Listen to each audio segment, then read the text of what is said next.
Hey guys, one second while I set things up.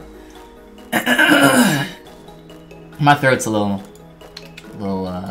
janky right now, so if I be coughing a lot, I apologize. Let me make sure that the stream is up real quick, and then we can get started. It's kind of messing up on Twitch.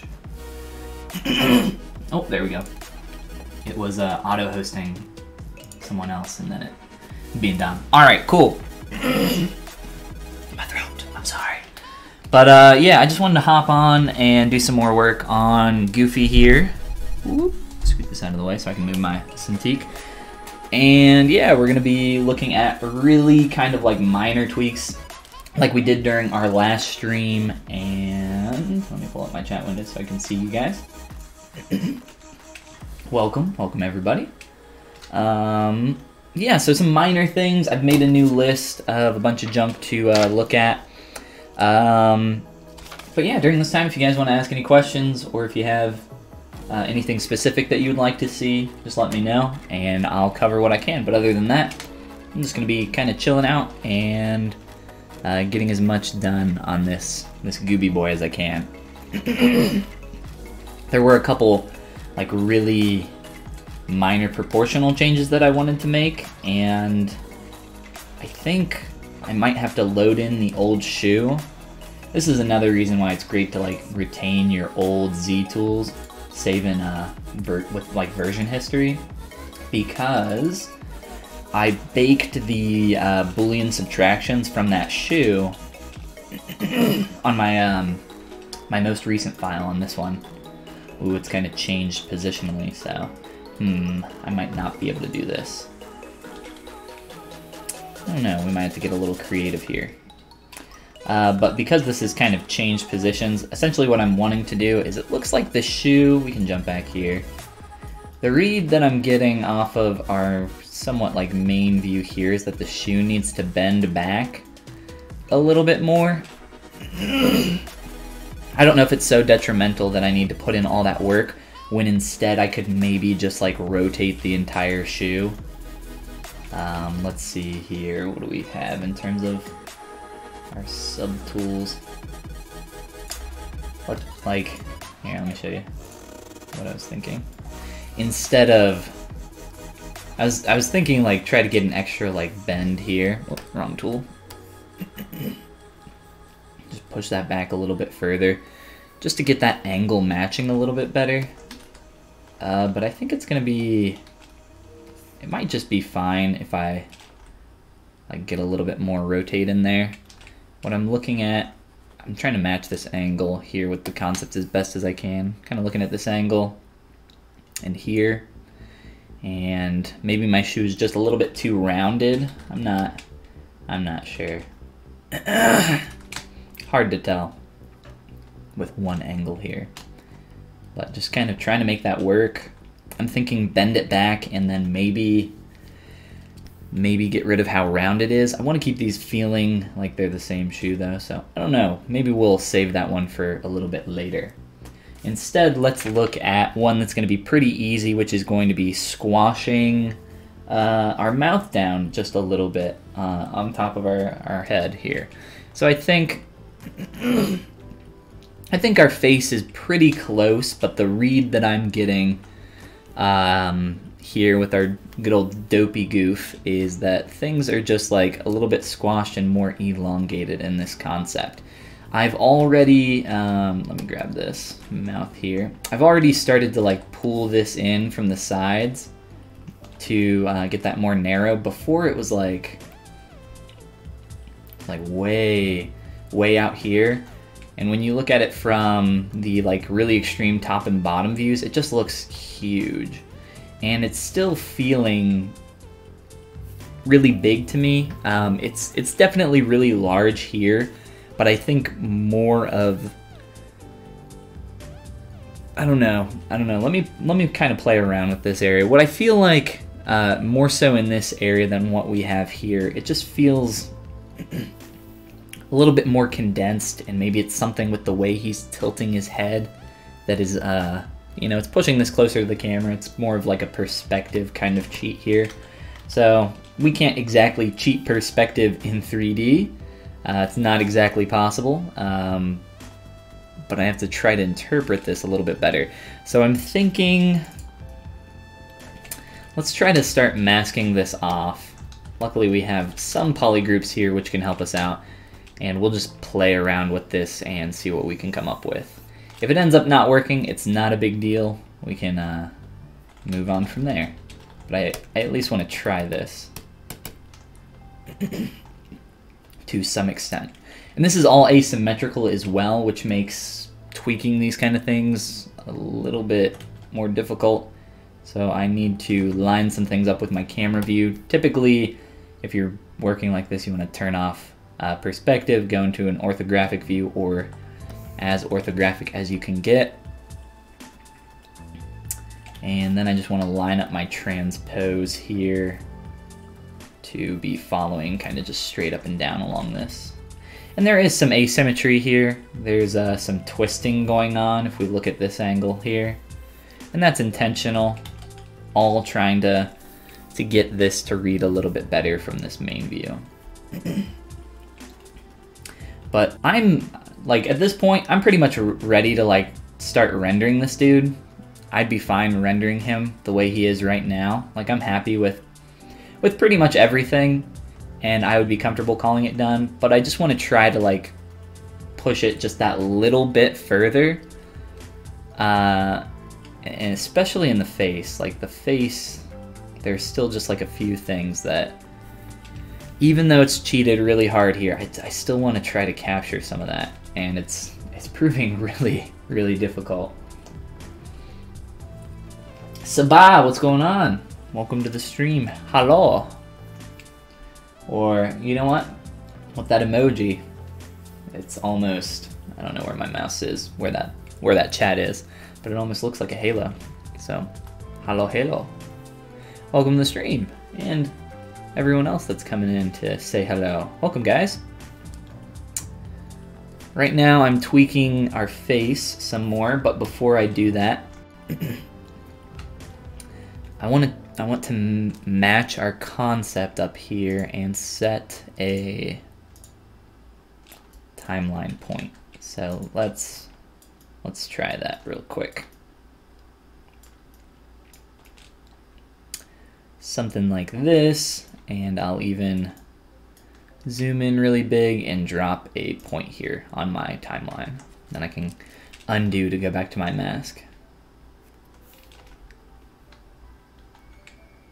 So maybe it's not that it needs to be squashed.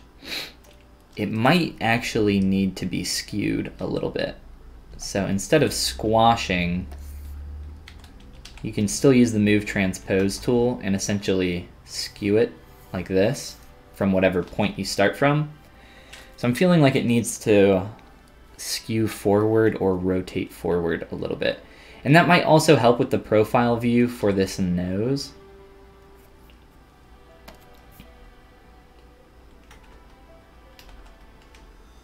That's starting to feel better already, even just that minor change. I just want to make sure that we're not messing anything up from our other views. This is helping with the nose a lot, I think, just because of the way, if we're looking at the profile here, the way this nose kind of is set in here, it just like looks like it's way too forward. I'd rather have the nose be at the peak of this curve, or at least as close as I can make it. And when I started on this character, I initially didn't think it would be possible to line up this nose, have this angle read the same, but also still from the profile make it look like it's more so towards the tip. We're actually getting that a lot more now, so I'm really happy about that. I didn't think I'd be able to get that. So this is kind of the one of the main things that's been bothering me for quite a while. I just haven't been able to do anything about it. I'm also thinking that, so of course, you know, there's some cheating going on here in the nose. You can see both nostrils from this almost profile view. I don't want to cheat that hard, but maybe I could kind of like the forms that we got going on in our nose. Maybe it could stand to be squashed a little bit up.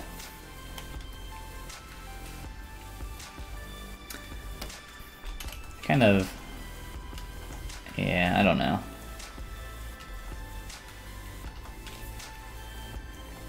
I'm kind of happy with that, and I don't want to push it too much further. I'm trying to rotate our nose so that we can somewhat match the angle of the profile there. But really, to get that, I'd have to just straight up, you know, sit here and twist our nose to face the camera. And that looks stupid. Well, it's gonna look good from one angle, right? And that's fine, but this needs to look good from every possible angle. So, definitely scooting that mouth forward is helping a lot. I want to make sure that everything else here has enough room. So let's toggle off all that garbage. And I was messing with the teeth last night, if you guys were around. Just trying to get them to fit a little bit better in the mouth. Right now I'm pretty happy with them, but there's still some issues. I'm gonna rotate these at their lowest res and hopefully get these to fit a little bit better in there. The problem is with something as low resolution as this, when you make a big change like that, sometimes when you step back up, it actually retained pretty well, but sometimes you'll get like weird pinches in your surface, kind of like that. So you want to look out for that stuff.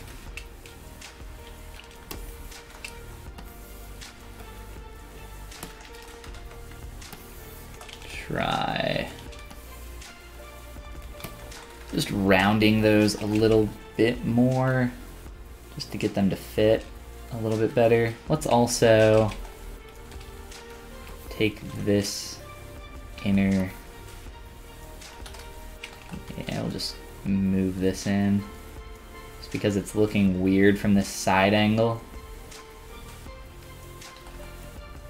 The tooth looks really misshapen. I'll do the same thing up here. Just scoot these in. Just so, let's see how that's reading now. It's definitely a lot better. This outside, like this back edge, maybe we can do the same thing here. Just so like none of this back edge is sticking out. It looks super awkward if it does.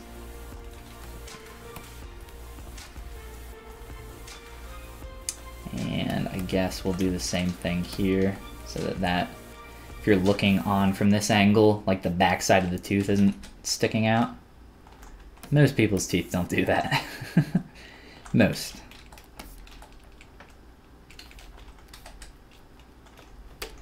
And I'll probably add in another subdiv in here so we're not getting any quads or polygons visible. They're pretty low res, so it doesn't hurt to add in a few more subdivs. Had an idea for a warrior based off of praying mantis. That sounds pretty neat. Can't get it out of your head, so that's my doodle for the day. That sounds like a lot of fun. There was a really cool praying mantis like concept, or maybe it wasn't a praying mantis. I actually want to see if I can find this really quick. I don't know if it's on my art station. Oh no. It was like, I don't mention it, but it was, I made this sculpt off of, this is like really old. This is older than 2 years ago. But I made this sculpt off of this really cool kind of insect-like illustration that I found. Actually, it's in an art book that I have out in my living room. Substrata is the name of the book. It's an amazing art book. If you guys have never heard of the art book Substrata, you should absolutely check it out. But yeah, that's where I got the concept, or it's loosely based off of that concept. The headdress and stuff is pretty similar. But this is by Morton Scalvic, Morton Scalva, or something like that. You can probably find him with a quick Google. And this is just something I randomly made. But yeah, I can't remember the name of that artist. I'll go grab maybe we can go grab the Substrata and play look at cool concept art time. Because that book is amazing. I love me some good concept art books. I used to somewhat collect them, and I still kind of do, but they're like pretty expensive, and if you have like 10 of them, they start to add up really fast and take up a lot of room. So in that regard, I can't have like too many of them. I have like maybe a little over 10 out there right now, and I think I have more in my closet. I used to have a ton of books, and I gave away like half of them before not the last time I moved, but the time before that. Just because books are freaking heavy. Like they are freaking terrible to move. Not a good time. Okay, I'm gonna try to take this shoe and add it to our other dude. So if you press delete other, it'll delete everything except for your current selected subtool, which is really nice. And then I can append that shoe. So I want to get that bend in there that I was talking about. I'm just not sure if we can line this up properly. Wrong one. If we can line this up and get this good to go, like, might not be as hard as I thought.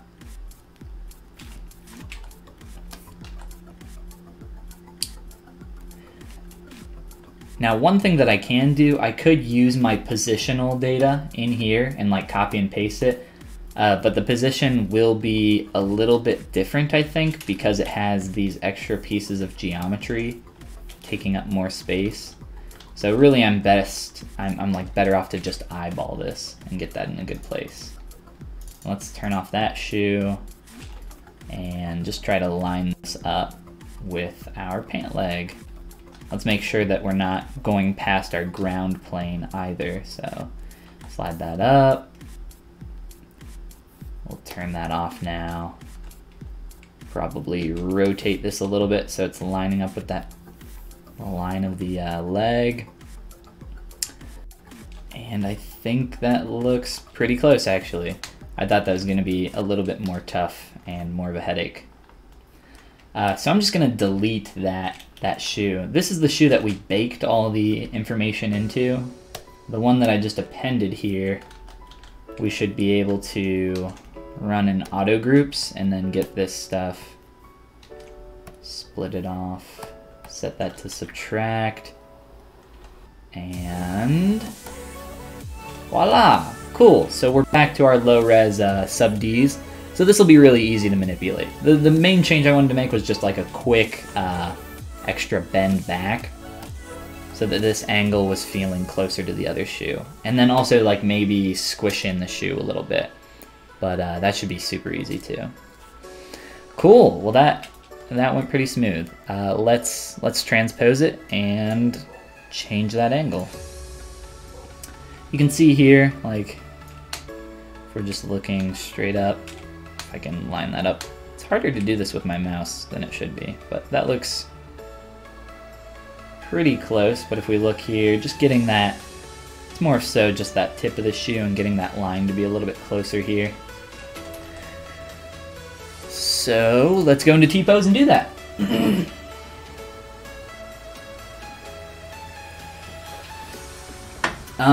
Katie says, have the art of Horizon Zero Dawn. I've not played that, but isn't that the game with all the like the mech animals and creatures and stuff.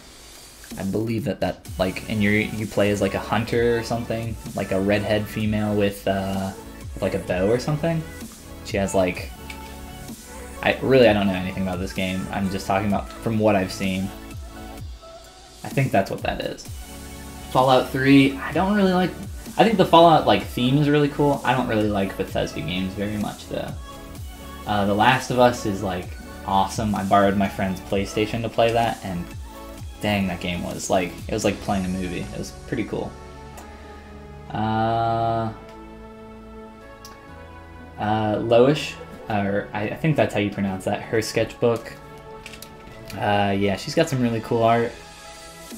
And a few other books for referencing. Yeah, I got a bunch of books. Got some anatomy books back here. I have one on my desk underneath my Miyazaki art. Oh god, almost lost this.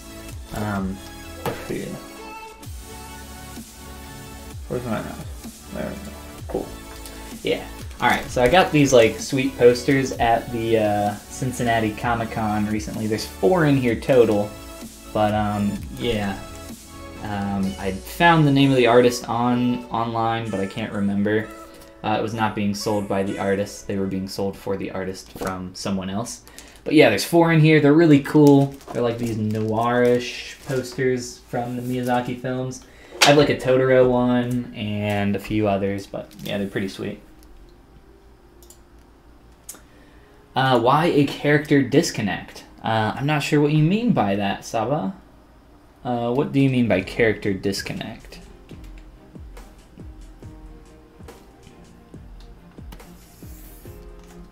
Are you talking about like the separations between the subtools, or... Huh. Really, I don't know. If you want to clarify, I can maybe help answer your question. Alright, so let's try to rotate this back just by grabbing some verts here. I want to keep my my mask as hard as possible, because then it'll start to rotate. Oh no, what's going on here?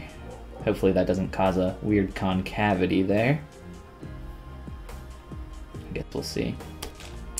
If I am softening this mask, because this is so low res, it's going to affect all of this. Like, I don't want that. So I'm just trying to keep it as a little bit of a harder mask and rotate that stuff back. But that angle's looking a little bit better. I think it could be pushed even further. A few more degrees. And then let's look at possibly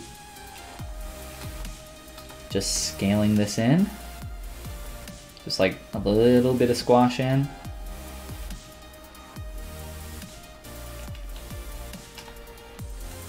It's hard to tell when I can't see what it's looking like smoothed. Just a little bit more maybe.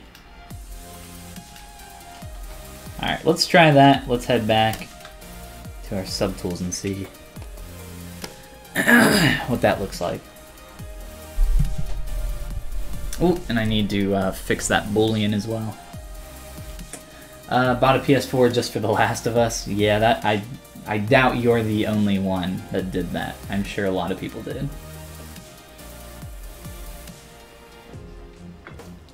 Alright. Let those shoe changes happen, hopefully today. And then we can look at fixing the rest of this. I have a good example for some stuff that I like to look out for that probably some of you will hopefully find helpful. What's up here? So that boolean is going into the brown part of my shoe, like the hot dog meat, as we've coined it. So I want to split these, and then the way live booleans work, because this is below this, it will subtract from it. So I just need to move this below the boolean, And you can see that it didn't update, so I just have to rotate my camera a little bit, boop, and then it will update. So keep that in mind. Live booleans must be below that what you want to subtract from or add to. For adding, it shouldn't really matter though, visually at least. So yeah, an example of something that I think would probably slip past a lot of people is looking at the silhouette of my character all the time and trying to find these external lines and how I can get them as close to our concept as possible. One of those areas is this leg right here. And what I want to focus on is, if we're looking at this leg, you know, you might say that this leg looks fine, but to me what I see is a curve, or a straight that goes into a curve, hits that knee, and then curves back. So that is the silhouette that we're getting there. But if we look at our concept over here, we have pretty much a straight all the way down to the entire knee. And then it starts to curve back. So we're getting that curve a little bit too early. So what that's telling me is that from our profile, our knee needs to come forward quite a bit more to help flatten this out.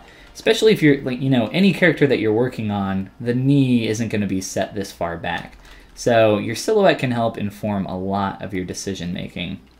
So just pushing this knee forward and then probably using some pinch to tighten up this transition. As we come along here, we can, you know, just use a pinch brush really lightly with a lazy mouse, and that'll really help to just sharpen this straight line up. I still want a little bit of a curve here. So we're getting like this curve down to this hit, this major form change, and then it rolls back here to the foot. And we want to straighten out some of this a little bit. This is the main area though. But now we rotate back to our hero angle here, and the pants are reading already a lot closer in the silhouette to our concept, just by moving that knee forward, just by tightening up this with a little bit of pinch. If it's too tight, we can just smooth it back at some higher subdivision levels, and just like that, it's looking nice and clean and a lot more readable. Yeah, this just looks a million times better. So before, if we want to take a step back all the way, so just kind of defining this plane change. And this is stuff that can happen really easily in ZBrush. We'll zoom back and forth here really quick. As you start to use that smooth brush, you'll hear people talk about it destroying form really easily, but what you forget is that your major form can even be affected by your smooth brush really easily. So look at, like, this is just so much better than this rounded knee hit there. So it seems like a little thing, but like your silhouette of your character and getting that to read accurately to a concept that you're trying to reproduce is so important. A lot of people really struggle to reproduce something in 3D from a 2D concept. And I really think it's because a lot of it has to do with them not paying enough attention to, like, silhouette things like that. Or the angle of a shoe. I mean, that was such a small change and it took like 10 seconds to do, but it's so important. Let's go back to our paint material. A thing that I like to do, since I'm using the same material on my entire sculpt, I'll go into, first I'll select my material, then go into Z plugin, and then go to, not transpose master, but where is it? Subtool master. Was I on that? So it's in here. Why can't I see it? Subtool master, there we go. So it's in your Z plugin menu. This button here is like a hotkey to pull up all of these options in here. But the one that you're looking for is fill. And then you want to check material and then click OK. And make sure that all your subtools are visible. And then it will run through all of your subtools and apply the material that you have selected. So if you are working this way and you want to apply a solid poly paint color to everything, or if you want to apply a flat shader to everything, which can be very helpful because flat shader will let you select any material and it will auto apply it to all your subtools that have a flat shader on them. That's pretty helpful sometimes. But yeah, I like to do that from time to time just to make sure that everything is the same material, because occasionally I'll be using my clay sculpting material with poly paint off, and then I'll just like lose a material or a color or something like that, and it can be really frustrating. A thing that I also haven't done in a good minute is look at my character in black and white like this, just so we can kind of focus in on the sculptural form. I also find this very helpful just because when you're working in poly paint and with materials, you start to lose focus of your form. It's really hard to see your three-dimensional form through all the poly paint data. So occasionally, or fairly often I would say, things can get pretty dirty in your surface. You'll end up with like little bits of noise in certain areas that you just need to go through and clean up. I really want to change this fold in the arm quite a bit, because there's just some jankiness to it. So that's definitely on my list too, so we can go ahead and start looking at this maybe, making some changes. Dr. Depresso, what's going on? Welcome to the stream. Mr. Kevin himself. Are you working on...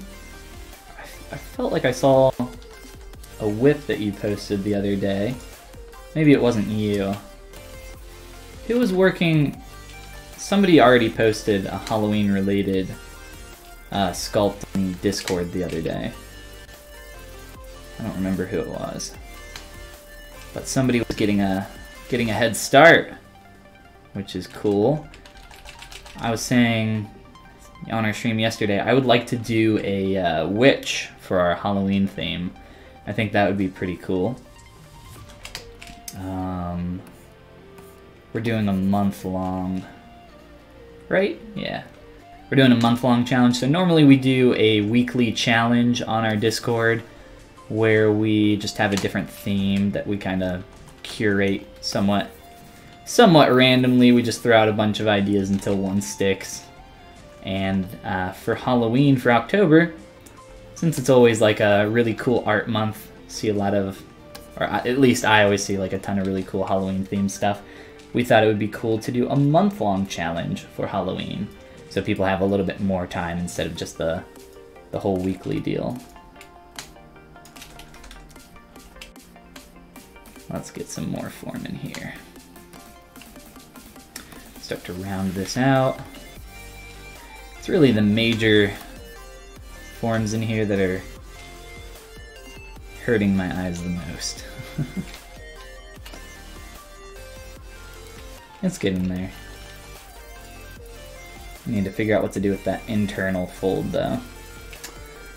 Senpai noticed me? Always. I'm always watching. Always. No. The sculpt was somebody else's. Ah, okay. Well, we better see your Halloween themed work. You have an entire month to make something cool. That's plenty of time. You don't even have to work on it for an entire month. You can just knock it out in a week or two. Don't even... a lot less pressure doing something like this. Huh. I kind of want to soften the eye bags that we have going on here. It adds to the kind of like drunken, doofy, high look. I don't know, whatever we got going on here. It kind of adds to that. Ooh, here. This is also something you notice a little bit easier once you turn off all that poly paint garbage. But yeah, these are just a little bit too strong. Maybe it's just this line here let's just come in here and soften some of this.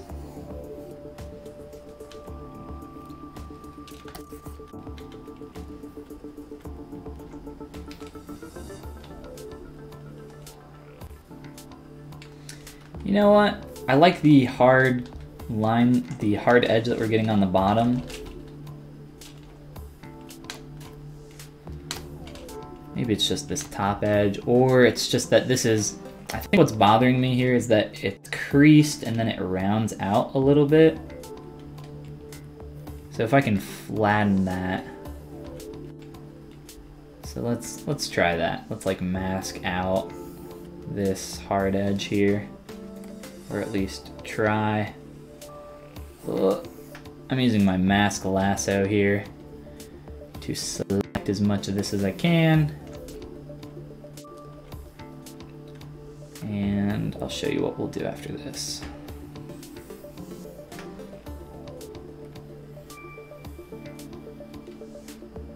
I'm not great at drawing beautiful straight lines or curves, which is why I am a sculptor, not a painter. So this side is just like, it needs to dip in more. So I guess I'm just trying this out first before I fully commit here.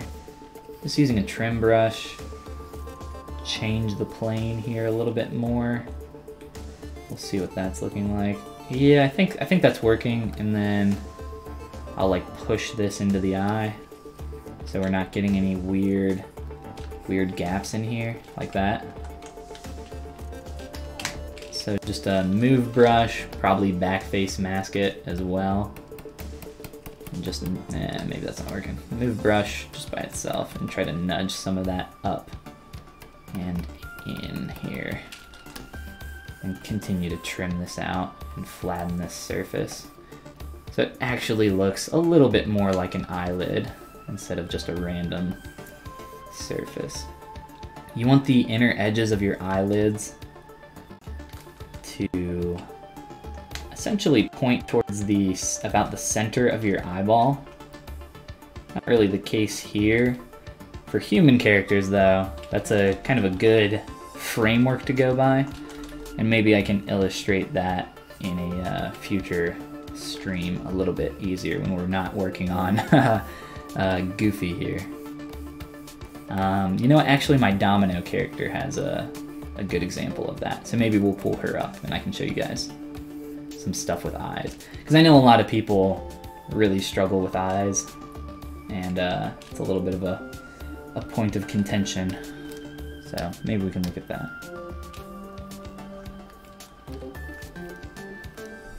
Alright, let's sharpen this back up. Why is this so strong? Are my brushes broken? No, I think this is just too strong.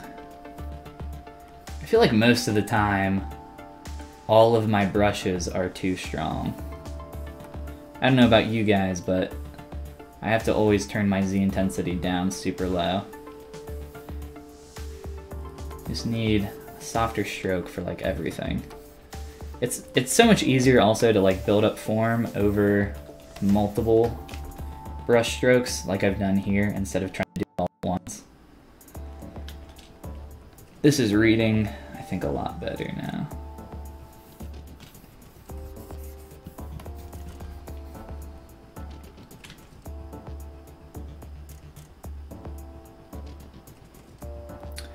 Maybe I can like pull this out some over here. This stupid nose is like way too freaking big. It's impossible to rotate my camera around because it just gets in the way every time. I guess we can maybe turn on poly paint really quick. See what that's looking like.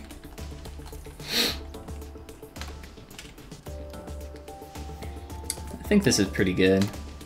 It's still a little bit warbly, but it's totally within an acceptable range. Alright, right, let's look at this other eye. And again, I'll have to remask this out. I accidentally cleared that mask, I guess, as I was working on the other eye. It's fine. I'll just do the same thing over here.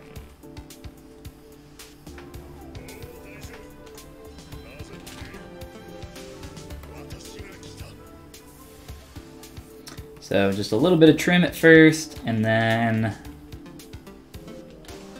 make sure that that's being pulled all the way back into the eye.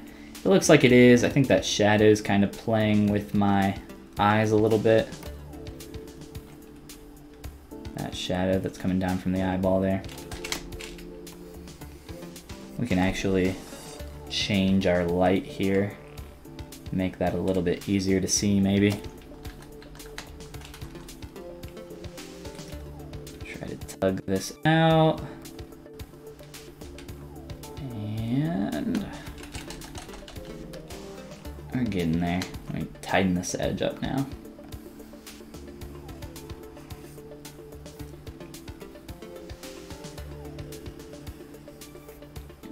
So you can do this with a pinch brush or the brush that I'm using. Both are fine. This one just gives a little bit of a kind of a buildup of the form there as it also pinches. So it's kind of like a combination brush, which is why I like it. I like the pinch brush a lot too though. I mainly use this for the negative stroke just because it helps. Like I said, it kind of has like a damn standard-ish effect with it. But I like the pinch brush as well, so maybe we'll get in here and try that. With the pinch brush, you gotta be careful though, because if your brush stroke is too large, you'll pull in all the surrounding geo, like here, and then start to mess up your form here, which is not something that you want. Alright, let's see how that's looking at the same time for both eyes. I think that's just like a lot more clean in general. We're getting a little bit of a weird shadow here that I want to fill in. Try to trim that up some, fill that in, and cool. PJ, what's going on? Says, is this live on Twitch or YouTube? It's live on both, man.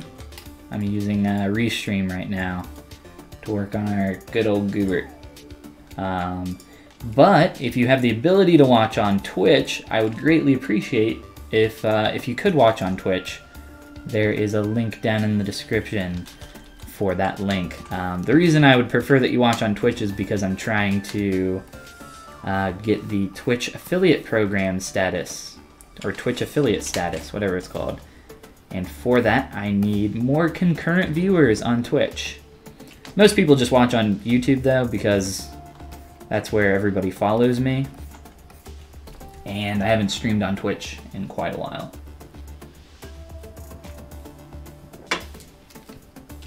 Yes, please watch on the Twitch if you can.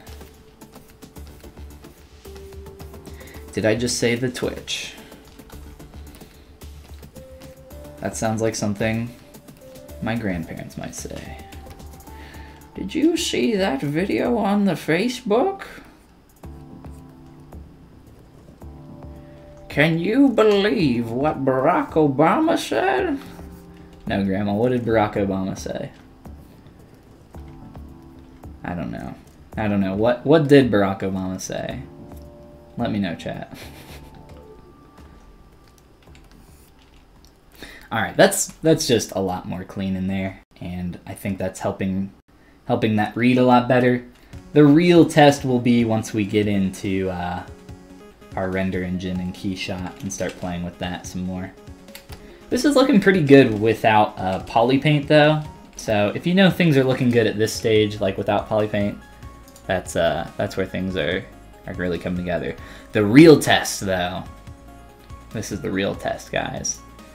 Throw on that red wax material. Oh boy, here we go. This is how you know your sculpt is looking good. And this material is so terrible. I hate everything about it. I don't know why this was ever the default material. If you can make a sculpt look good in red wax though, that's how you know. That's how you know you're a real pro, guys. And wow, that's beautiful. I am now only going to sculpt in red wax material for forever. This is my new home. Deal with it. I'll deal with it.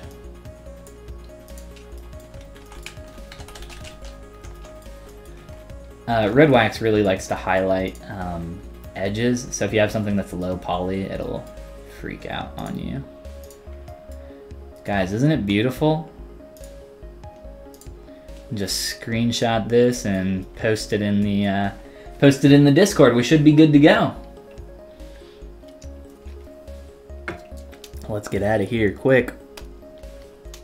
I still really like using the basic material for sculpting. I think it's really good and it shows the form a lot.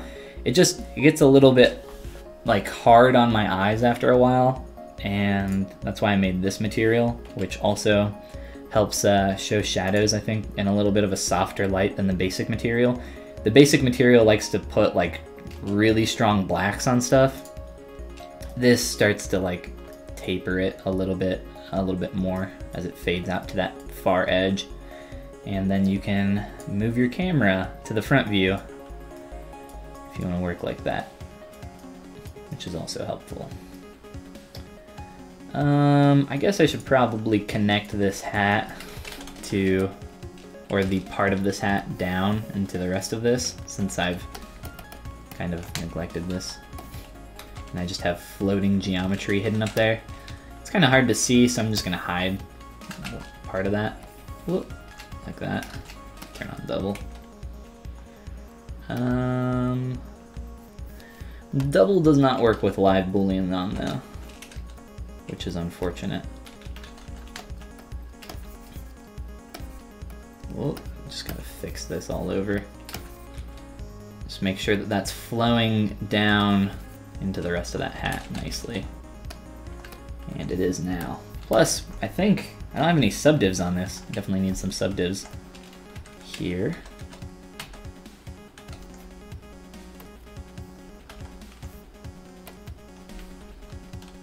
Cool.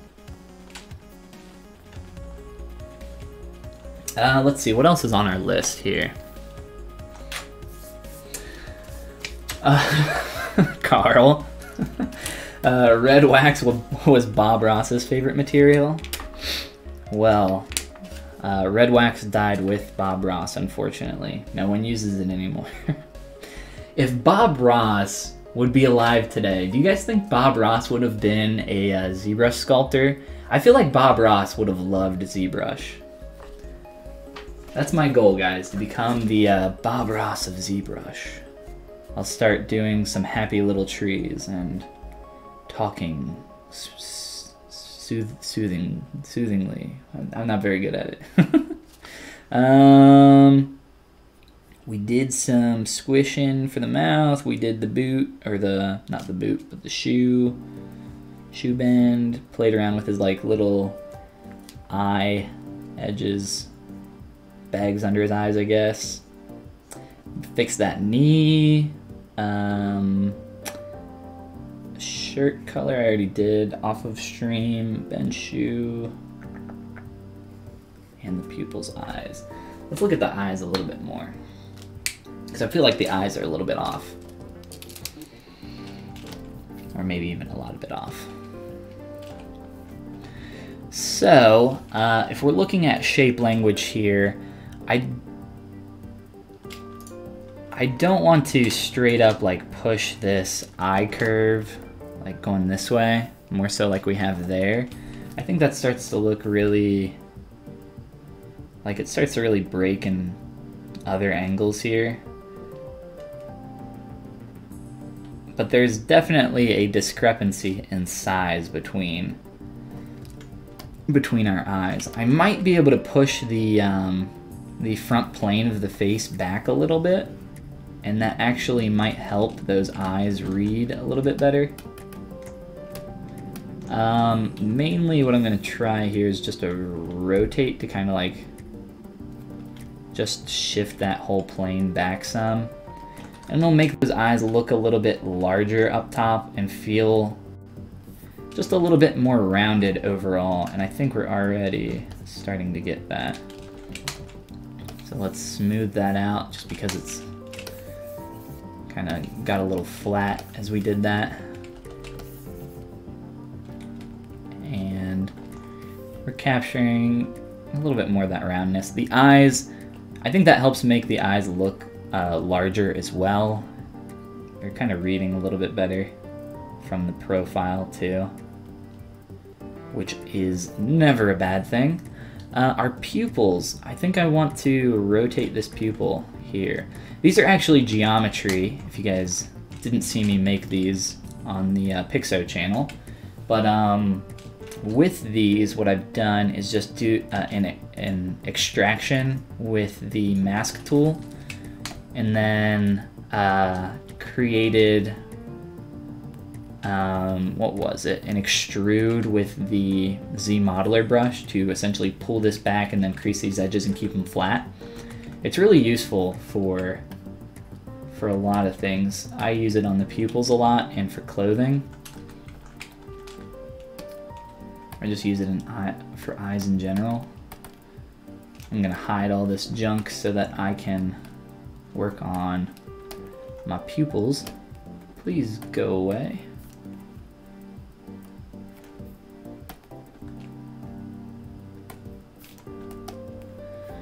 There we go. That's what we want. Good old Goof. Just his eyes. Guys, this is my new OC, Gooby. Do you like him? He's a worm with big dangly ears. Some goofy little trees. That could work. I'm into it. I see what you did there.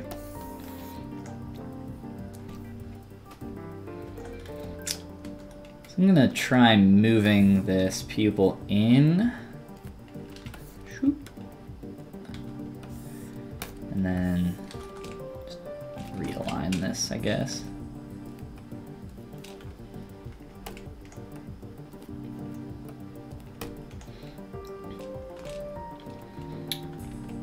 Let me check something real quick here. Okay. So, I might be streaming later today on the Pixelogic channel because of the ZBrush Summit being last weekend and everything being really hectic.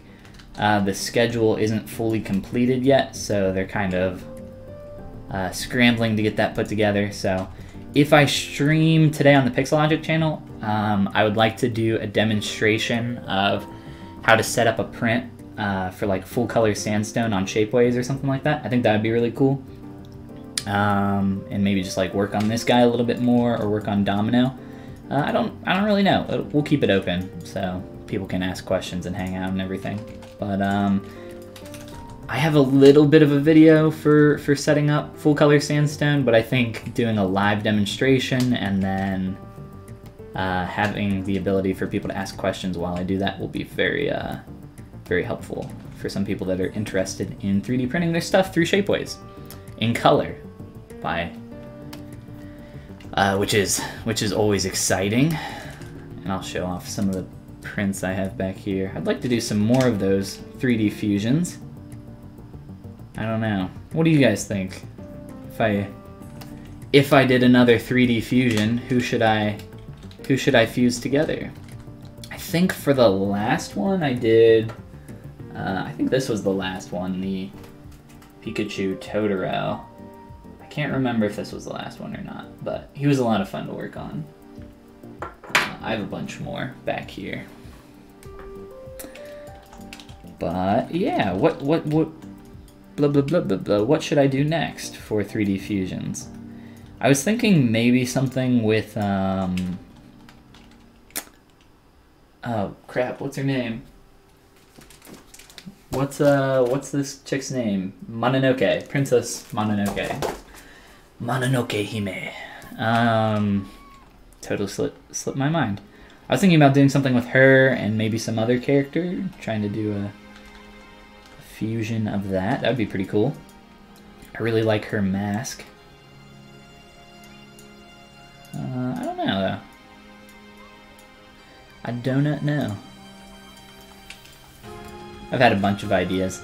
Well, like all artists, you have a million ideas. It's just about trying to figure out which one you'll actually do. This looks really janky up here. If I can round that out. I don't know what happened. It's like all squashed.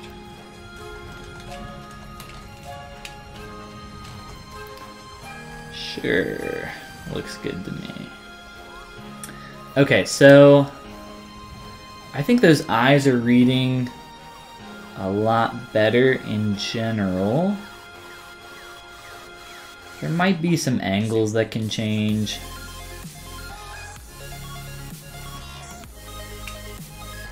I've been kind of fluctuating on the eyes and how I want to handle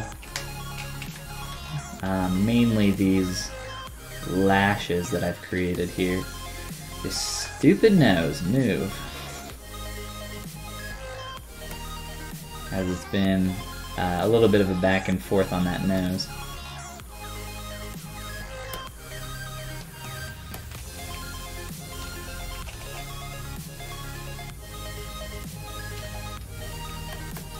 Let's full figure it up and just see how things are kind of coming together here. I think this material, I think this is, no it's not, oh it's my light.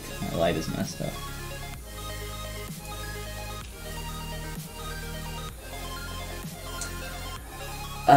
Mononoke mask and Majora's mask. Oh man. Oh, that's such a good idea, Ariel. Majora's mask. Let's see, what does Majora's mask look like? I wonder if, Mononoke. I wonder if somebody's already done this. I feel like this has to have been done before, right? Maybe not. Maybe not. That'd be pretty cool. Here. So Majora's mask and the Mononoke mask. Oh man, that would be pretty sweet. And it would allow us to do some stuff with hard surface modeling, some, what's it called? Z-Modeler brush, which people are always hungry for more of. I don't know why, but that would be a cool one. Whatever demonstrates all the problems you might encounter to print something. Probably this dude right here. This character would have a lot of problems that we could try to encounter. There's no way I could make something that would help alleviate all the situations for 3D printing, just because there are different technologies for 3D printing, different ways you would set up your model for different types of those different types of printing. So I don't know, it's pretty dependent on a lot of different factors. But I don't know. I think I'm kind of happy with this at this point. I would be fine sending this over to start getting rendered. I think that I want to show you guys really quick here in ZBrush though is some quick render tips just in ZBrush. So how I like to do stuff typically. I'll typically get a lot of render passes, but one of the things that I'll do for just like a quick little thing in here is go into your render menu. I'll open up BPR shadow, render passes, and properties. I'll turn on wax preview, subsurface scattering, and AO. My AO on this is going to be really strong at first, but let me go ahead and show you guys this. So let's just do a render with these settings with all that on, just so you can see what this looks like. And then I'll show you guys some other stuff.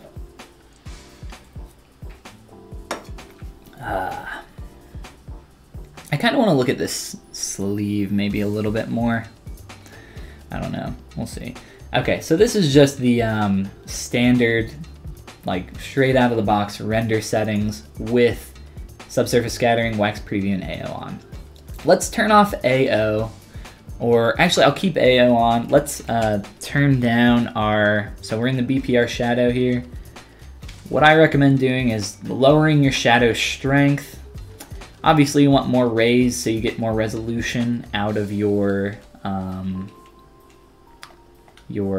shadows, your lights and shadows, so it doesn't have like this pixeling effect on there, pixelated effect. Now let's render with those settings. So I've lowered the shadow settings, lowered the strength, and that angle of view. What that setting does is it helps to make the shadows not quite as harsh. It'll kind of like fade them out. So we'll try that next.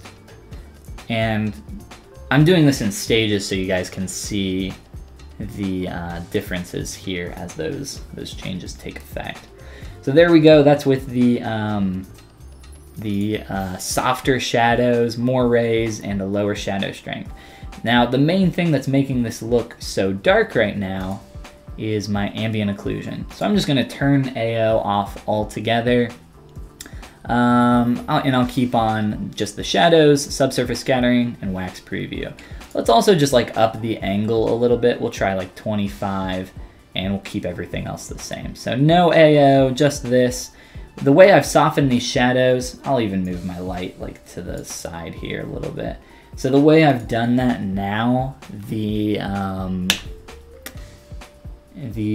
shadows are going to be a pretty similar effect to ambient occlusion.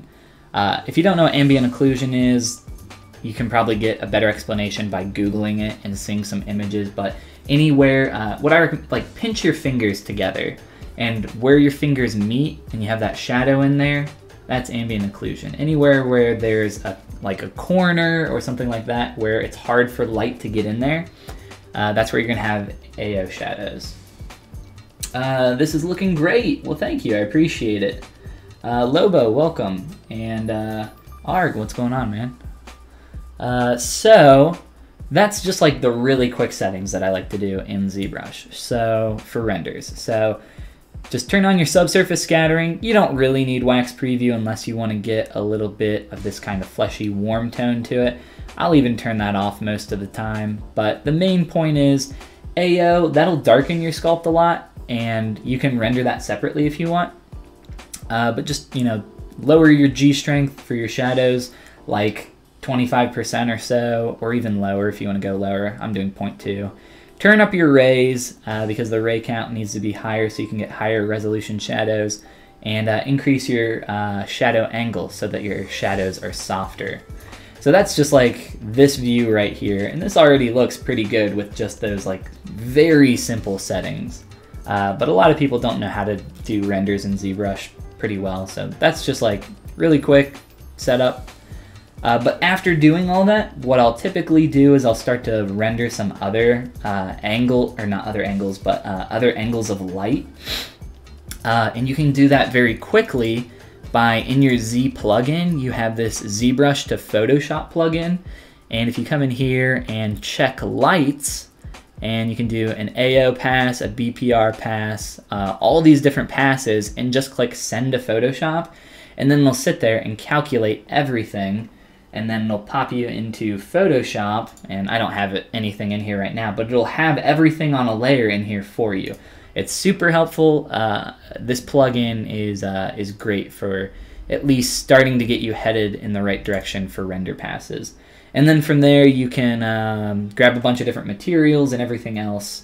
Like if you want to do some spec and then composite that in Photoshop, or if you want to do some rim lights, you can just click on your light ball here, send your light to the back, switch your material to something that's like, we'll just do a black material here, and maybe you want to make that light stronger, so you increase the intensity, and then you can get a rim light. You can move this however you want, but that would be my recommendation. So that's how you can get a really good start there. And then let's see, what else? Let me grab this render pass. So this is the render that we took, right? And I'll just save that really quick. and then open it in Photoshop so we can look at it. Where'd that go? I accidentally saved it to my ZBrush folder. That's my fault. Okay, so let's open that. Here's that quick render that we just did. I'll also export, I'll always export the mask that I get from that as well. Stop saving that to that folder. And then what you have to do is just open up your mask and your BPR render. I can close that. I press Control A, Control C, so I copy that and just close it.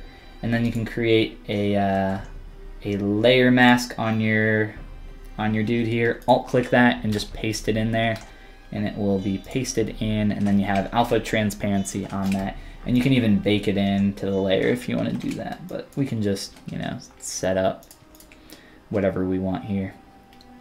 But pretty quick. And then you can composite your render with multiple render passes, whatever you want to do. I think he's looking pretty good. Sometimes what I'll do is I'll just like run in auto levels and auto, what's it called?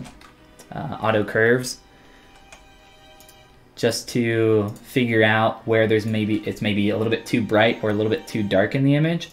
And that will typically do it a little bit too much to the extreme. I use the navigator over here so I can see a thumbnail a lot smaller. It's a lot more helpful. And then I'll just like slide between these two and try to find something that looks pretty close to what I would want. So maybe around like 40%. And I'll just merge those together, bake all that. And here we go. Here's our goofy boy. We can even make him dance. But yeah, that's like how I do a really quick render in ZBrush if I wanted to present something or like post this on Twitter or whatever.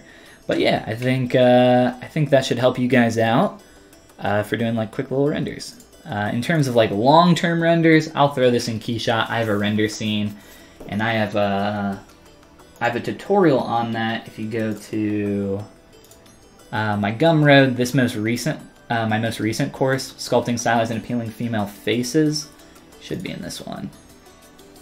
Yeah, this one includes my personal Keyshot render scene, and includes a real-time tutorial of how you can do that, how you can use that, how you can set that up. It also, I mean, this tutorial is bigger than that too. It also includes the entire like process for sculpting this character, plus all that rendering stuff.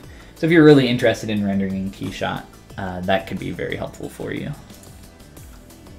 I don't like to keep wax preview on while I'm sculpting. I don't know if you guys can see the difference that's making, but if we look in here, it's starting to, any place where things are getting thin, it's starting to add kind of some more, it's supposed to be like a waxy look, but it's kind of like subsurface scattering. If you look at like an ear with a backlight behind it, how it starts to look really red because you can see the blood and everything else because your skin is translucent and your ear is really thin. That's kind of the look that you get from that wax preview. And to turn that wax preview on, you actually have to go into your material menu. So in render, you have to turn on wax preview to toggle it on. And then in your material, for whatever material you have on, you have to go to your wax modifier and turn up this slider. So we can like really crank that so you can see it. So it starts to get like a kind of a waxy feel. I don't know if I would call it waxy. I think it's more subsurface scattery. Subsurface scattery. That's my new word of the day. But yeah, that's how you do some rendering. Ta-da! Let me save this so I don't accidentally kill this later. Have you tried out Quixel's render tools for Photoshop? Yes, I own Quixel, and I haven't used it in over a year, maybe 2. Quixel's really cool. I used to like Quixel a lot, but Substance Painter kind of beat the pants off of it. Ambient occlusion is where 2 objects come close. Yes, that's correct. Do you only render in ZBrush? No, I also use Keyshot. That's how I did these. That's how I did, we'll just open up like a few of these. Here's this guy. camera's still open here. Let me hide that so I can see. So yeah, there's our Pikachu Totoro, right? Our 3D Fusion 3D print, full color sandstone. Available on shapeways.com/Ben or something. I don't, wait, there's a link here. Available here. What is it? What is my shop link? Somebody asked me this the other day. How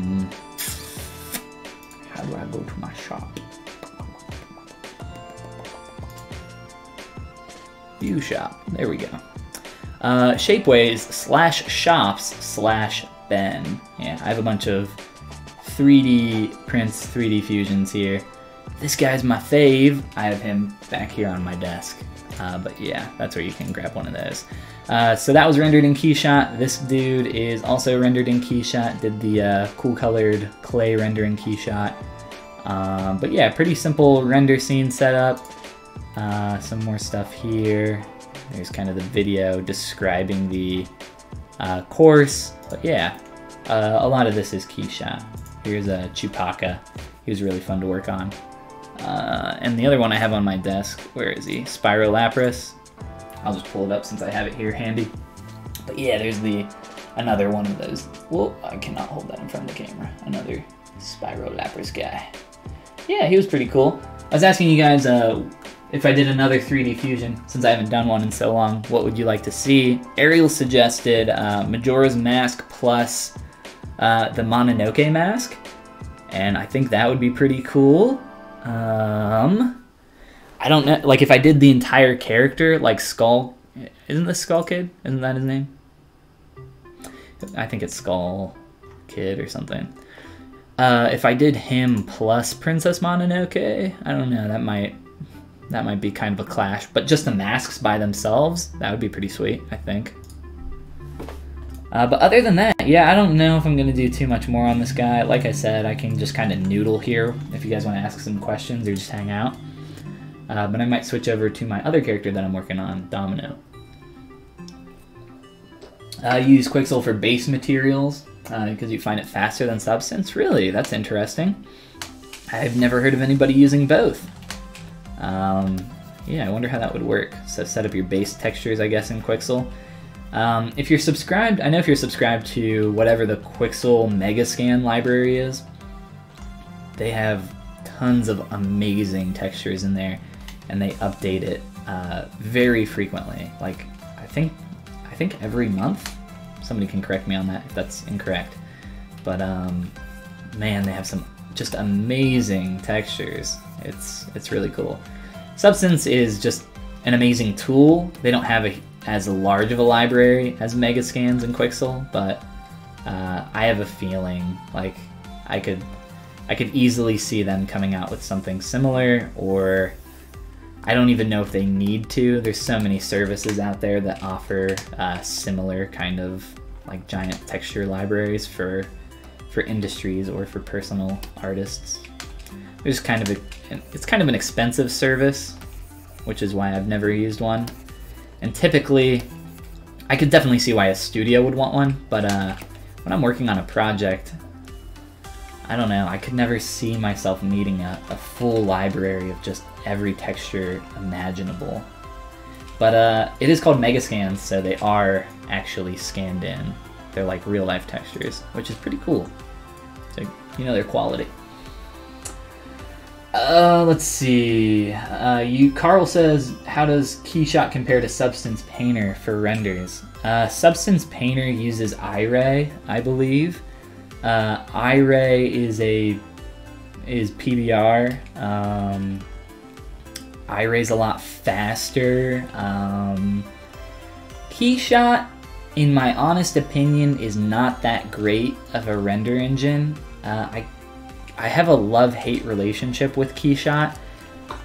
It's quick and simple to set up stuff pretty fast. I think right out of the box, iRay and Substance Painter is going to give you better looking stuff. You're going to have to finagle with things for a long time out of Keyshot. I really don't think Keyshot is that good.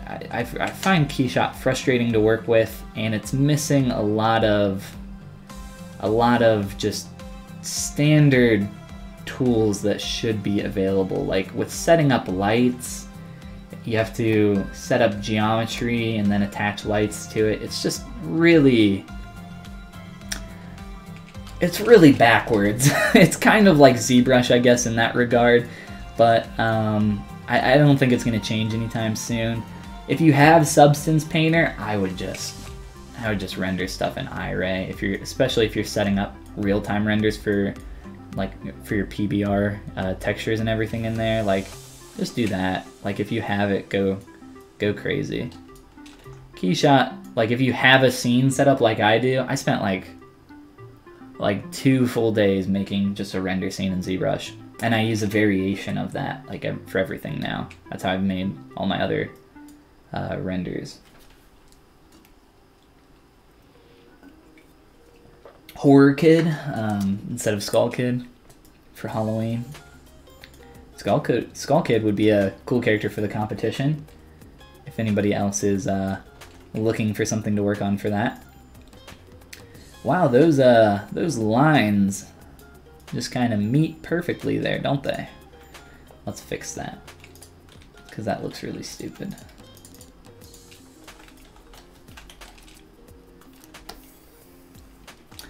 No parallels, none of this garbage.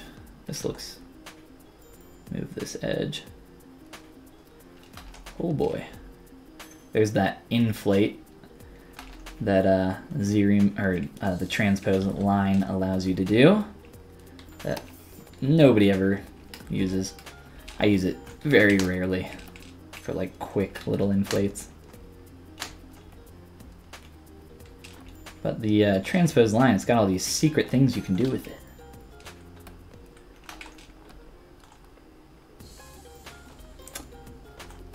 Alright, let's make sure that that is lining up properly. Not looking super awkward there. Yeah, that was looking really dumb. I think that that definitely helps. Those are pretty close together as well, but I think they're offset enough that it's fine. These are kind of interpenetrating each other here. I'll have to move that as well, so I think I'll do that.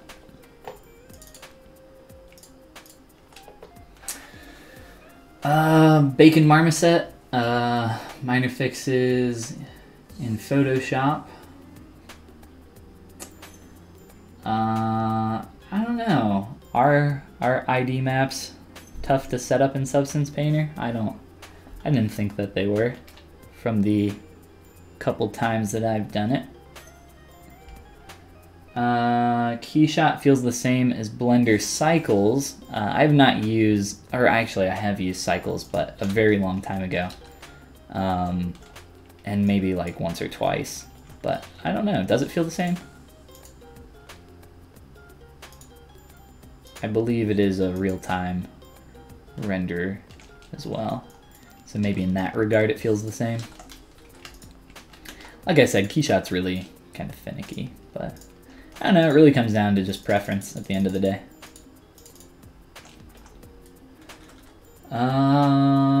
Let's see. Carl says that they do have Substance Painter. Yeah, just, I wouldn't, if you have Substance Painter, I wouldn't consider buying Keyshot.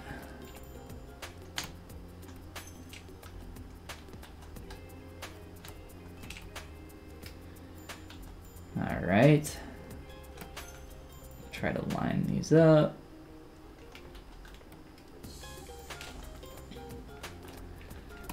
I don't think I have any other areas where geometry is interpenetrating each other. I'll kind of do a quick look around to make sure that that is the case. And then maybe we'll do some rendering in Keyshot here. Probably not, because that will probably kill the stream if I try to use that. I do have it set up in such a way that I can lower the amount of my CPU that it's using, so it might be possible. I haven't tested it on stream though, so I don't know if I should.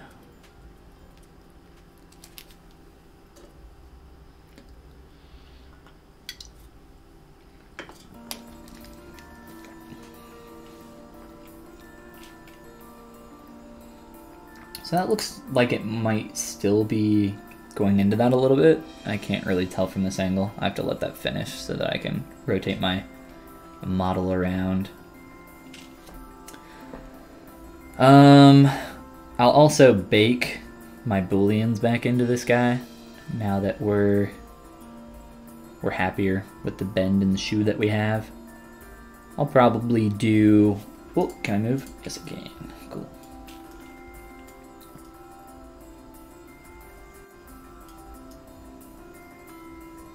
So, there's a little bit of a weird thing happening here with my boolean on this geometry. I will have to move this to be lower in the subtool here. Or actually, I'll move this up instead. And then move that up. And crud, now we're getting that one going through. Okay. It really won't matter once I bake these booleans, but for the time being, I will just like temporarily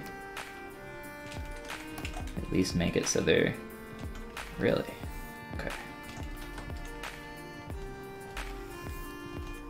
Not going into one another.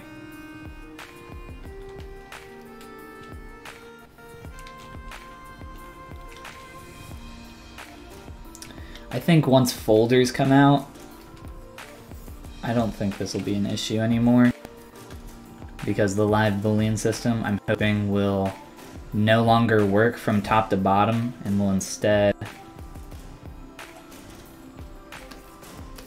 That was weird. Instead work within the folder itself. And we won't have to worry about... It really doesn't matter though, like I said, because once I subtract these... Yeah. I'll just go ahead and do it right now. Let's try it out. So to perform a live boolean after you've set up your geometry, you need to make sure that what you want to subtract is the only thing that's visible. That's very important, because if you don't, all your other geometry will fuse together, and that's probably not what you want. So let's look at subtracting this. So we'll come into Boolean here and make Boolean mesh between these two. It'll calculate and it'll create the new geometry here. So this is actual geometry now. And that looks fine. And this looks fine.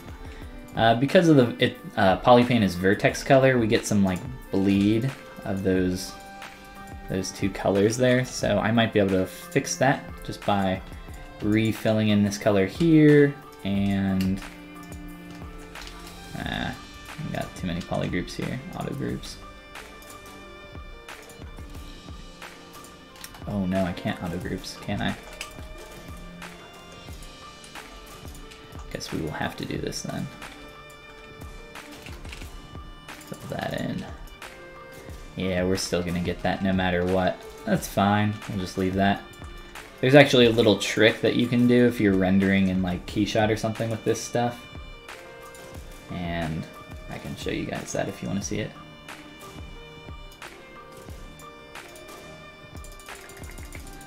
Move this back up. And I'm going to save this, actually. Just in case I want to get my booleans back for any reason, I will have a file with those stored in them. Whoop, we're upside down. So that's one mesh here, and then I'll do this one next.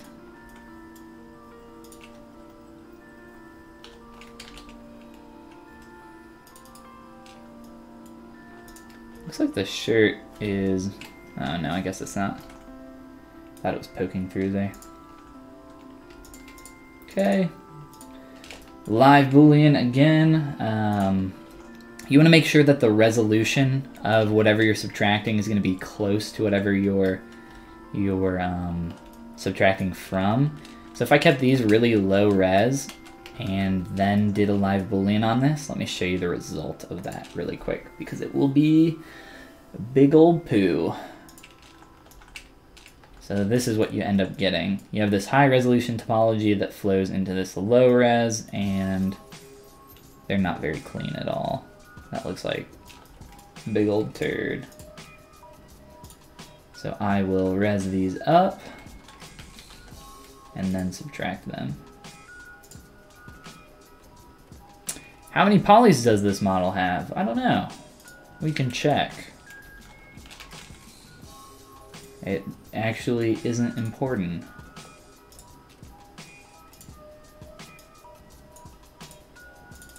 Let me pen this up here and delete. Ooh, that was close.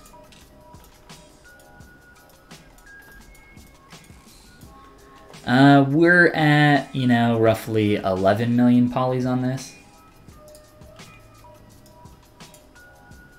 So pretty low for, well actually, yeah, I would say that that's pretty low for this style of character. I would expect maybe like 20 or so. It really doesn't matter, like I said. It's all high res. This is a sculpt, so.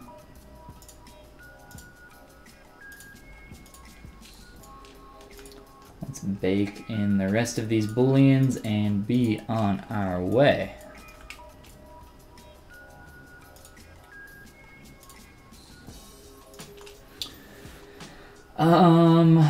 Switching over to using your tablet for most things at the moment. Yeah, I'm using my mouse right now for this stuff just because it's easier and it gives my arm a break. The less amount of time that I can keep my arm up in the air, the better.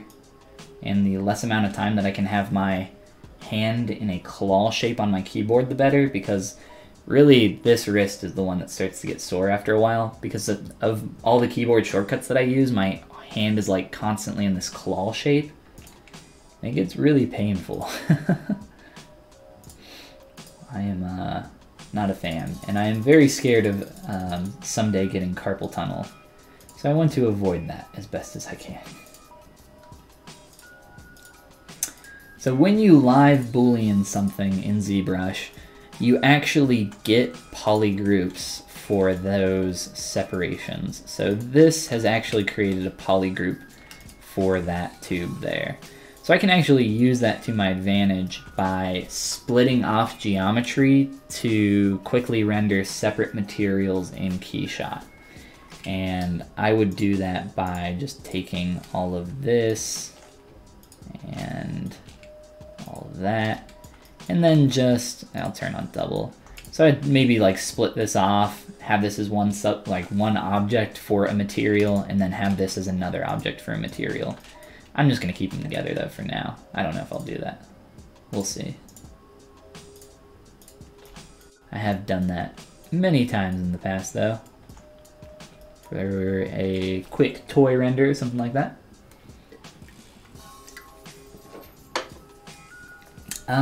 What else needs to be booleaned? Oh, I guess the shoe. I think that's the only thing though. Or the last thing.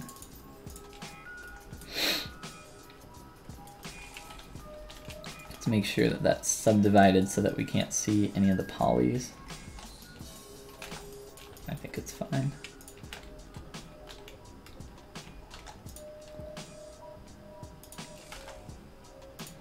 Alright, make boolean, let that do its thing.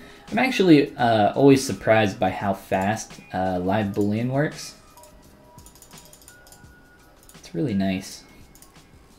I remember the days of doing Dynamesh booleans for working on like joints for toys and stuff and life-size figures. Whew, that was awful. It was a lot of trial and error. But with the live booleans, damn, that's like, it makes it so much easier. It's crazy.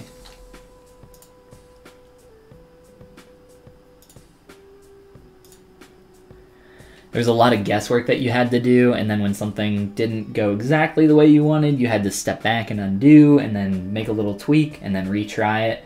And that wasn't working, so you had to undo, make some more little tweaks, try it again.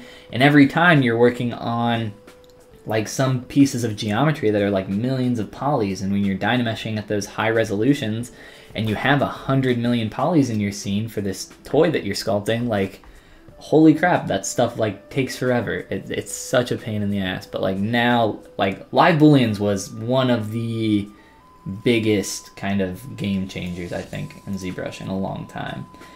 Live booleans and ZModeler have like changed the way that I sculpt completely and made things like so much easier. I'm like so excited for the day. I know we just saw the new Retopo tools. There's like a new Retopo plugin that's coming, and there's also a new folder system for your subtools.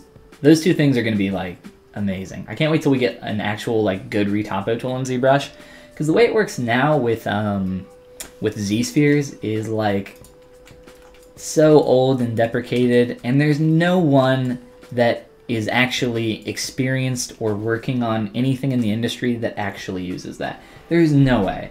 It's such butt. Like, it's terrible. It's not fun, and it's not efficient at all. I'm gonna save this as a separate new tool, Gooby 7.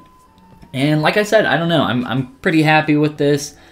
If I really wanted to, I'd push the face even further, because I still think there's quite a few things that are off here in shape language, but I'm pretty happy with them. So I don't know. We can maybe look at Domino, and oh, there was something I mentioned earlier that I promised I would show you guys with eyes. It might not be the perfect character for this demonstration, but I think it'll be good. Good enough. Where is it? I believe this is the most recent version. Daniel says, how does the new Retopo tool work? There is no new Retopo tool. I said when that comes, it'll be great when we finally get that. We have a new UV tool that's coming out with the next ZBrush update, which has not been, the date has not been announced yet. But when we get a new Retopo tool, because the way it works right now with Z-spheres is, like I said, absolute butt, and not fun to work with at all. Okay, so eyes. Eyes. If you guys have not seen this character, I'm still not done with it. We worked on this gal for a stream yesterday, I think. Yesterday morning? I don't remember. But let's zoom in on the face here. So like this is closer to like what I would expect for a character like this. This is like 40 million polys.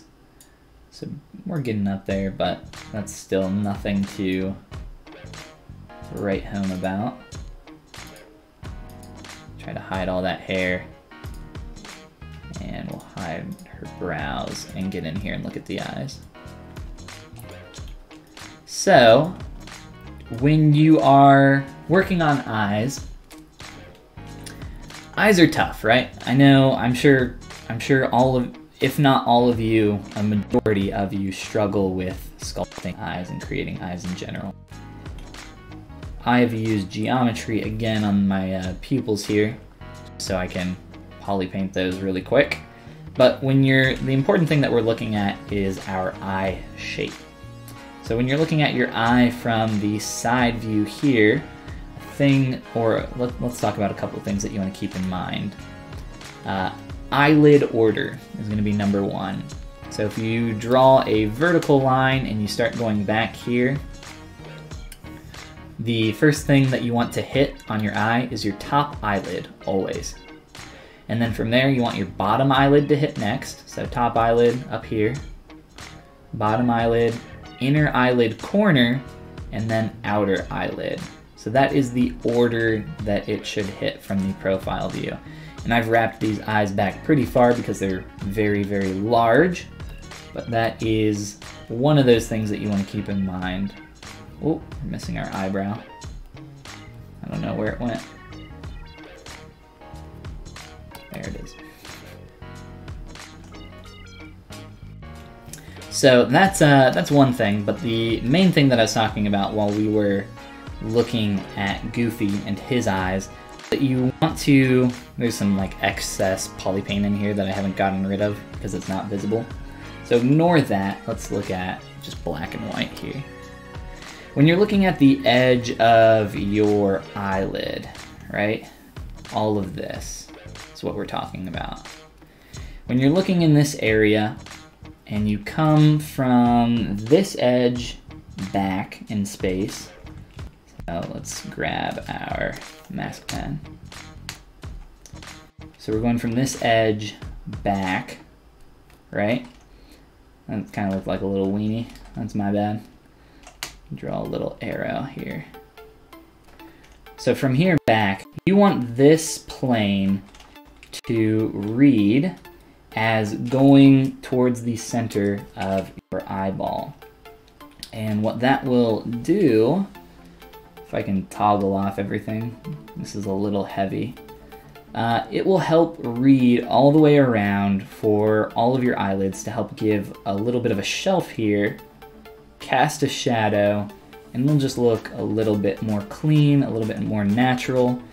You run into problems when this plane is not going towards the center of your eye, and you have like maybe a little gap in here, something like that. And we'll do it up here, I guess, too. But the more so that plane changes and changes the angle, you start to get thin, it starts to look rough. You're not getting a really nice shadow in there. It's not a clean form. It really matters down here on this bottom lid. Even more so, I think.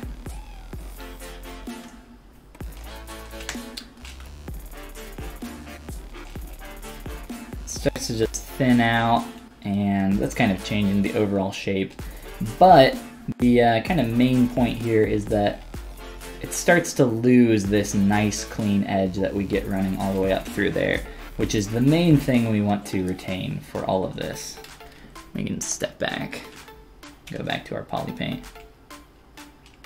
And then from there, after that's looking really clean, looking good, I also had a concept that I was referencing for this. But then we can start adding in, eyelashes on top of that to help with the graphic read in this case for our character.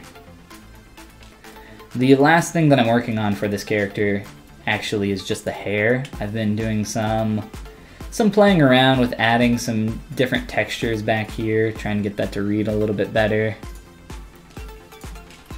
I need to reapply some materials to some of this stuff, but other than that, it's in a pretty good place. I'm pretty happy with this character.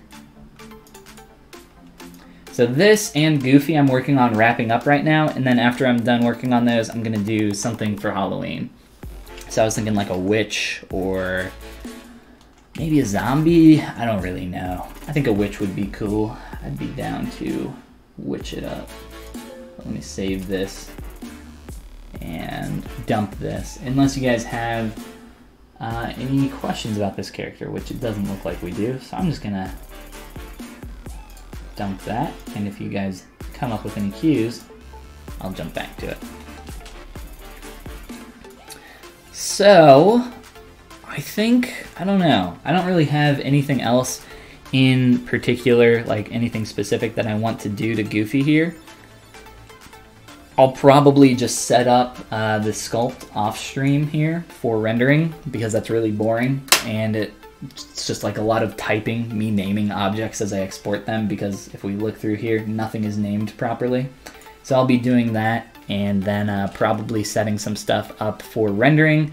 And then I will probably be streaming on the Pixelogic channel later today. Let me check to see what the schedule's doing. right now. Schedule's still not up. Just the schedule is up, but it's not updated. I don't know if you guys are subbed to the Twitch channel or their YouTube channel, either one, for Pixelogic ZBrush. But I will be on there either today at... I'll be on either at probably 3 p.m. Eastern, so I'm in the Eastern time zone, so either 3 p.m. or 6 p.m. One of those two options. It's looking like it might be later in the day just because of what time it is right now. It's almost 1 here, so I'll either be on in a couple hours or 5. I'll be tweeting it out though for when that will be. But yeah, we'll hang up here, and like I said, there might be a few like little more tweaks that I do to this guy, but for the most part, I'm happy with him. So I think we've made a ton of progress on this dude from beginning to end. I always like to, at the end of a project, I like to come in and look through all my old versions. Let's see.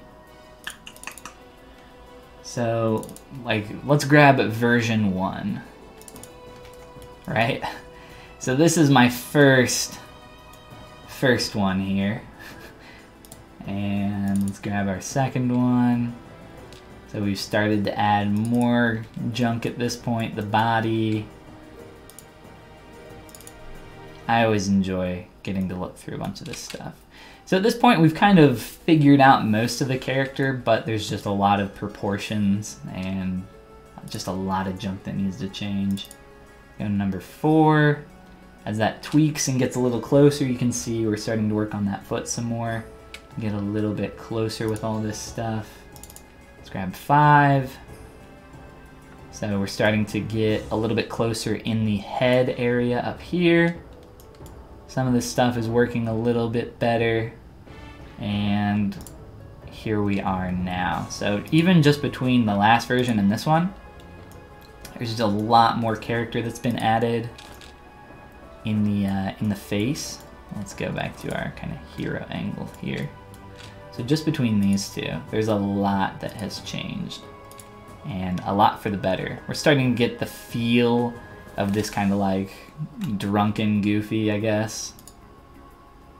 And the pose and finishing touches for clothing and everything else are really starting to come together. So cool, guys. Well, thanks for coming to hang out. Or a zombie witch. Oh my God. Carl, you just blew my mind. A zombie witch. That would be pretty cool, actually. I might do that. And I could consider it a fusion. So I love doing anything fusion related. So yeah, that's it. That's Goofy, guys. I probably won't stream on this character anymore. I don't know. Maybe, like I said, on the Pixelogic channel, when I stream on there, I might be doing a demonstration for, if I don't start a new character by then, I might be doing a demonstration on how to set up your 3D characters for 3D printing with full color sandstone in ZBrush, much like what I did with these guys that I was showing off earlier, right? So it might be a demonstration of how we can do that. But other than that, yeah, thanks for coming and hanging out, guys. Pro4210, thank you for coming and hanging out, and thank you for the compliment. Nginx, I didn't even know you were here, but glad you made it in. And everybody else, thanks for not letting me be lonely while I sculpt my gooby. Oh, by the way, this is a concept by Maddie C at Vertical Draws on Twitter. So definitely check out her work. She's a really cool artist. Does a ton of stuff that's really similar to this style, the drunken Goofy style, I'm gonna call it from now on. So check her out, and also there's a link down in the description or down below to my Gumroad. If you guys like my stream, if you like the free stuff that I make on my channel, then you will most certainly like the stuff that I put a ton more work into. I work on these courses for like this one I worked on for a month. I worked on this one for 2 months. This is my most recent course for sculpting stylized and appealing female faces. Check these out if it's something that interests you. Even just looking at it, I would appreciate that, or giving it a share if you can't buy anything. Or if you're interested in one-on-one mentorship, which is the thing that I always get asked about all the time. So yeah, both of those are on there. And I will hopefully see you guys on the Pixelogic channel later today. And if not, have a great rest of your day, and I will hopefully see you the next time I'm streaming here on my channel. So I will see you guys later. Absolutely, Carl. Thank you for coming and hanging out, man. See you, everybody. Have a great rest of your day. Bye now.